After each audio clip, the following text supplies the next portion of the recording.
This is the end of the night at the blackjack table. And he's got a couple chips left and he's throwing them in.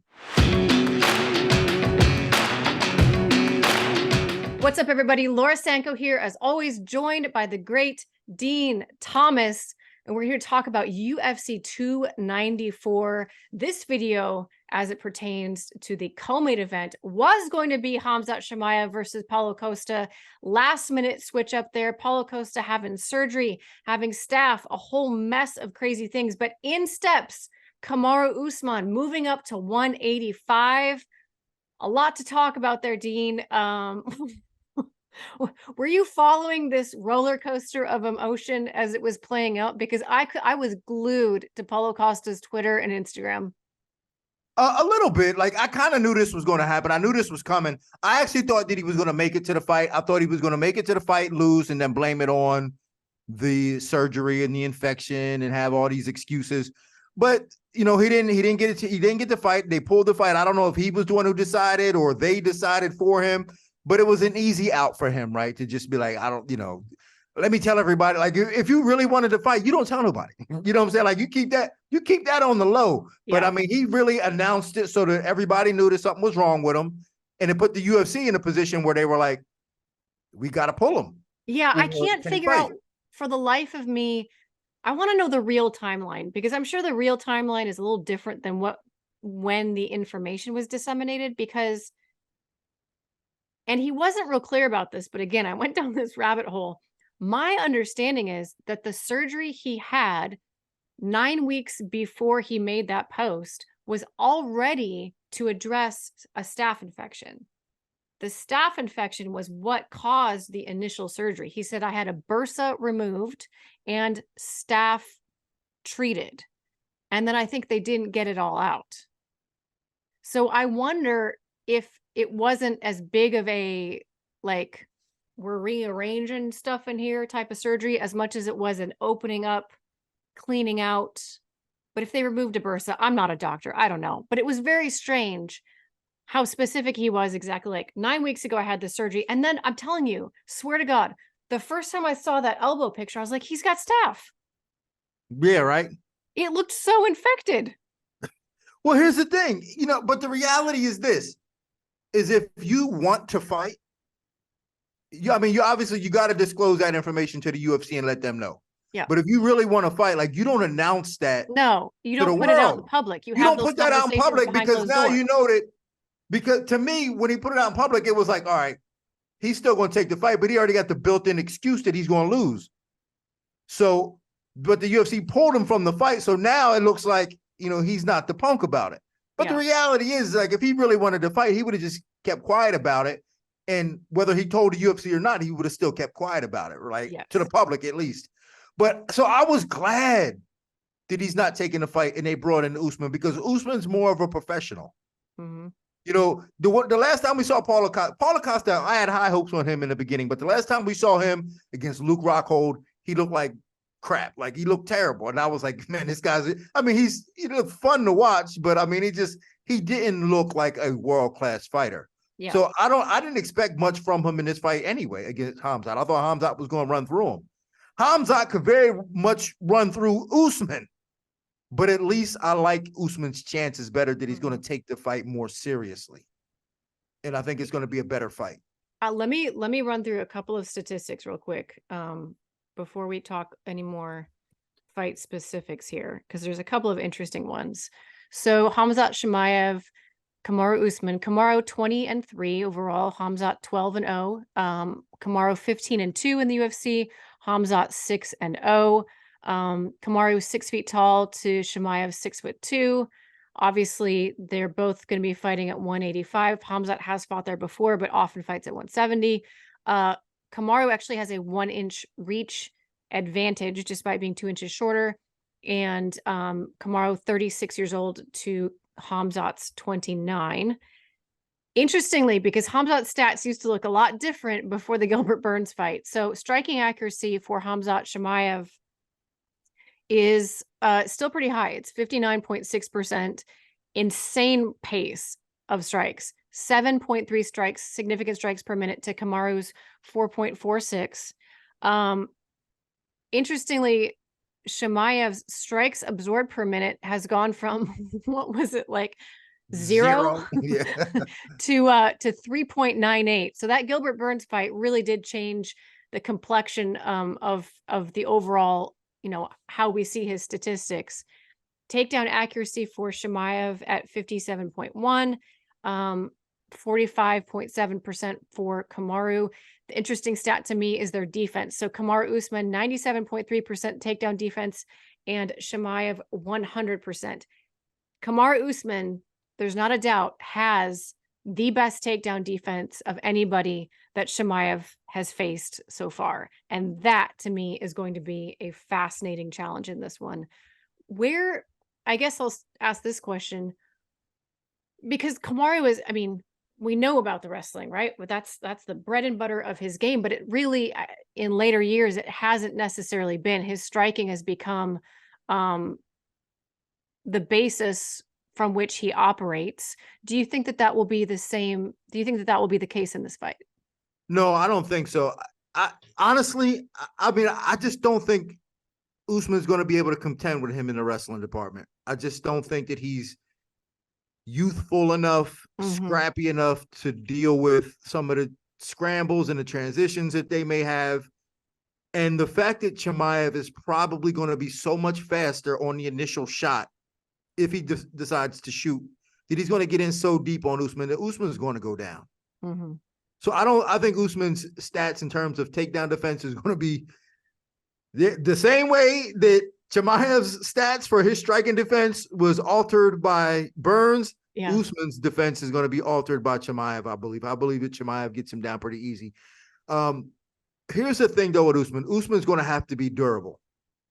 Because if he can't get out of that first round and have some confidence going into the next two rounds, he can't win this fight. Because I think the pace, the speed, and the power that Chimaev has early is enough to get Usman out. And if Usman can withstand that and make it a little bit longer, Usman can win this fight. But if he can't get out of that first onslaught, if he can't stop that first assault, or even if he does stop it, but he's defeated going into the next couple rounds, he's going to get stopped. Yeah, for sure. So the longer fight obviously favors Usman. And, when you watch the Gilbert Burns fight, Burns versus Chimaev, it does give you some avenues for how Kamaru could get this done, right? Like you say, if you can make it through that first round, Chimaev did show a couple of, fight IQ issues, I think probably overall, and then a little bit of very much interconnected and related, a little bit of a gas tank issue, I think. And it really came down to, we talked about this in the video that we just did for the main event, how fight IQ and gas are really almost one and the same thing, right? And Chimaev showed in that Gilbert Burns fight that sometimes he does so much early, and he hasn't necessarily learned to have patience with how he paces a fight and how he approaches different rounds, that there are opportunities for a more veteran, more seasoned fighter like Kamaru to weather the storm and then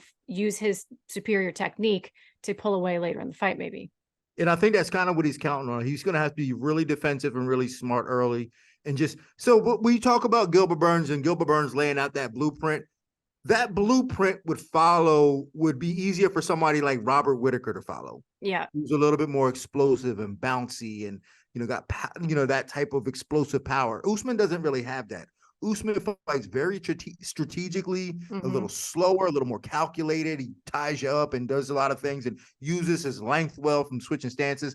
But what Gilbert Burns did to Chimaev requires speed, athleticism, and the most important thing was a good guard.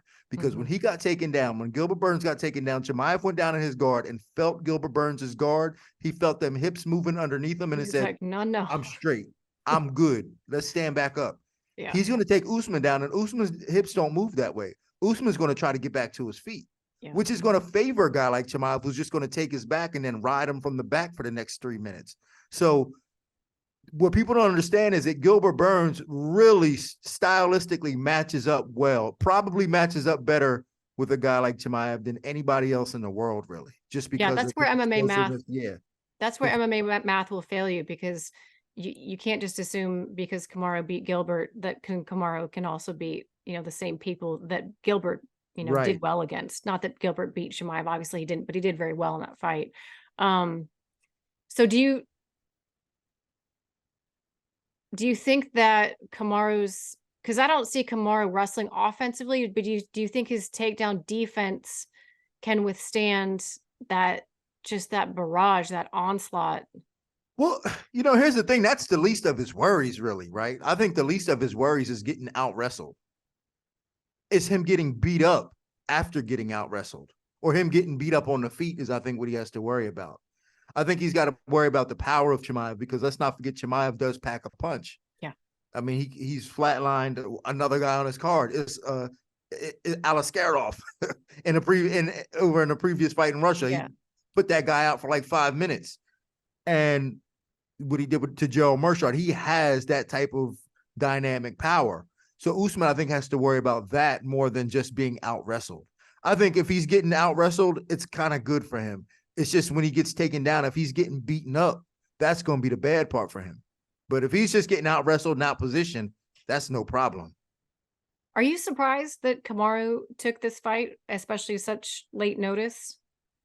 No, I heard him talk about it, and I'm not surprised. In fact, I think it's a good decision for him, considering he's a little bit older and the stakes that are involved in this. Like, if he loses this fight, he's coming off 2 losses anyway. He's losing this fight at a different weight class, and is only really upside to him. And he's losing a fight to a guy who, in my opinion, should beat him anyway. Mm-hmm. Chimaev should beat him anyway. So if he loses, he can be like, hey, man, listen, I'm a dog. I threw up my hat into the circle. Yeah. And I respect the hell out of him for this. So he got my respect already. He's going to fight a good fight. He's going to fight a professional fight. He just may not be good enough. And if he's not good enough to beat Chimaev, then he's not really going to be good enough to beat him with a full camp, probably, I would have to say. So, the reality is, and if he can pull this off, he gets a title shot at middleweight. So this is a really good business opportunity for him. And a title shot against a champion who he matches up well with. Right. He matches up well against Strickland. Like Strickland doesn't do anything that I think Usman could beat him again. I don't know if he's going to knock him out, but I think Usman can certainly beat him again. Like, Strickland is not a powerhouse that's going to run him over. Strickland is also a strategic, slow pace. Yeah. And Usman could benefit from fighting another guy like that. I think what's going to hurt Usman is this fast, young, scrappy powerhouse. That's going to hurt him. So if Kamaru does not get past Chimaev, where does that leave him, do you think?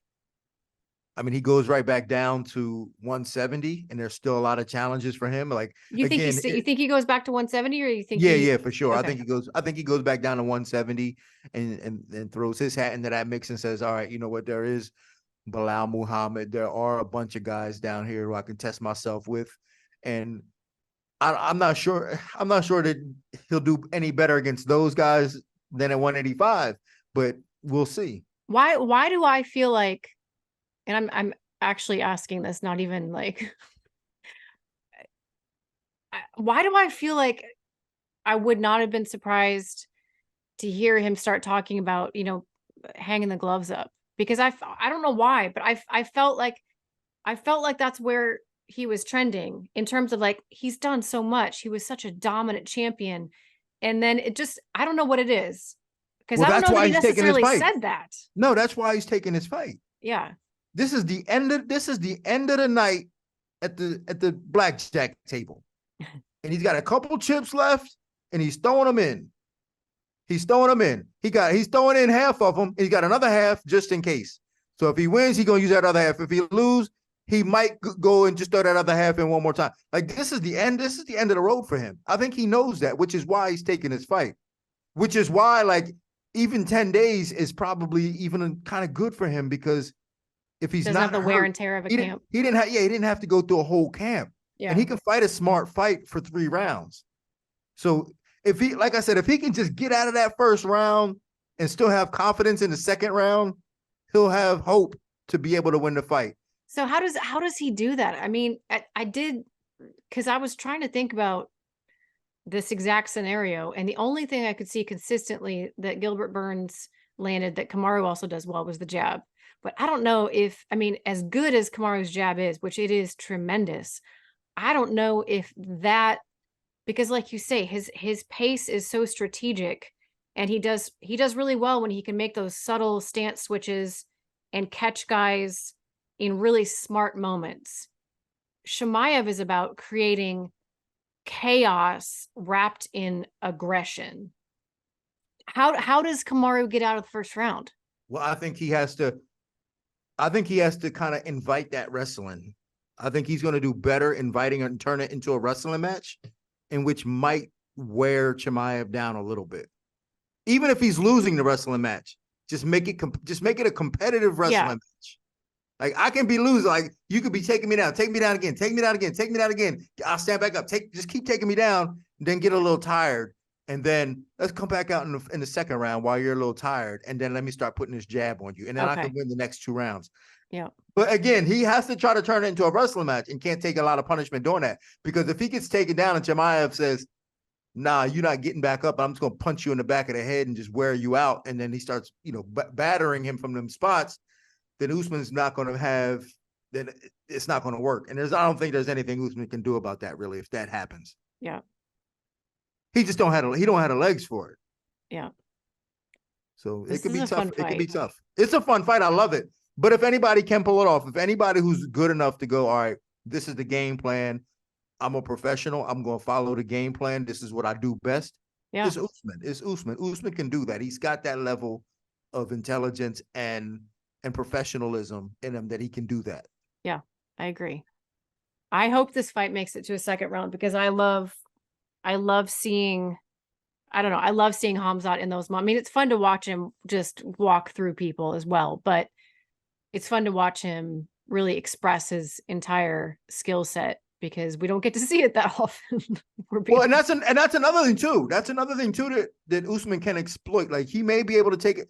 I always say this: I'm no good at picking fights. Part of the reason why is because most fights are a lot mental, right? We understand the psychology of the fighter has to be good and they have to be in a good place. I'm not sure Chimaev is like in a good place. Like, he's probably not in that great of a place. Mm-hmm. And if Usman can exploit that somehow and get him to get overly emotional and then wear himself out, he can win this fight just by knowing that this guy's not in a good place and just taking advantage of that. Well, he definitely has a lot of pressure, right? Because he's a superstar, and this card, while it was built around Islam, it was also built around him. And undefeated, we talked about it briefly. That previous matchup with Costa, you could see some very obvious paths to victory for Khamzat. Khamzat just needs to go out and be Khamzat and just do what he always does. And, Costa leaves enough openings where he could feel confident about that type of fight. But now he's facing a guy with notoriously insanely good takedown defense. And the veteran mentality and the ability to be very strategic about the way that he approaches a fight against a young guy who likes to do too much sometimes. Who likes to do too much and also can be kind of self-destructive. Yeah. And that's an important thing that we have to remember, is that when fighters can be self-destructive, they tend to find ways to lose. They will create ways in which they put themselves in positions they can't get out of. And that could very much happen to Khamzat. He goes out there and Usman gives him some trouble, and then he's like, screw this, my life sucks anyway, and then just finds a way to lose and just, gasses out, and then Usman beats him up, and then they stop it, and then he's, get me out of here, I don't like fighting anyway. I mean, this is a guy that was going to retire because he had like that, and because he had COVID. You know what I'm saying? Like, he's not I forgot about that. Mentally. I did forget about that. What a wild time that was. Yeah. So, I mean, there are a lot of things that concern me about Khamzat. Physically, like, he's gifted. Like, we haven't seen anything like him in a long time. He's gifted, but mentally, he's a little immature, could be a little weak. You wonder how much he gets big brothered at the gym. Khamzat? I mean? Yeah. Probably never. That's what I mean. Yeah, probably never. Yeah. And if Usman can give him a little bit of that somewhere in the fight, he'll break. I promise you, because when we interviewed him after his Burns fight, and he was really humble on the desk after on the post show, really humbled and really like I didn't know anybody in the world was going to ever be able to stand up to me. Yeah. And if he can go out there and Usman can find moments on him, I can see him breaking. Dean, this is why I have you on the show. This is why you are a part of the show. This is why I shouldn't even call it my show anymore. It should no longer be one-on-one. It should be 2-on-1. Don't say that. You know, the fans going to go somewhere different with that. Oh, God. It's a basketball reference. I don't know. Point being, you're an integral part of the show. Well, thank you very much. You know, I got your back. Like, I look forward to these talks with you whenever we have them. I do too. And I got to tell you, I always appreciate, I'll get these random texts from Dean Thomas, and it's just thoughts. Like, there's no introduction where it's like, hey, Laura, I was thinking about this, this, and this. And what do you think? It's thoughts. And I love that you send me those, because it's like a little peek into the mind of Dean Thomas. And a lot of times, you, just like when we talk here, you say things in a certain way that makes me look at something in a completely new way. So I always love talking to you. Well, that's the thing too. And that's why I was saying, like, all these little ideas, I'm going to be writing them down and sending them to you. So just be prepared for that. Perfect. You'll see me on the ESPN desk, and off camera, I'll just be like, well, Chael. Oh, Lord. Don't DC me. It'll be fun. It'll be fun. Thank you so much for your time, Dean. And thank you guys, as always, for watching. We will see you at UFC 294.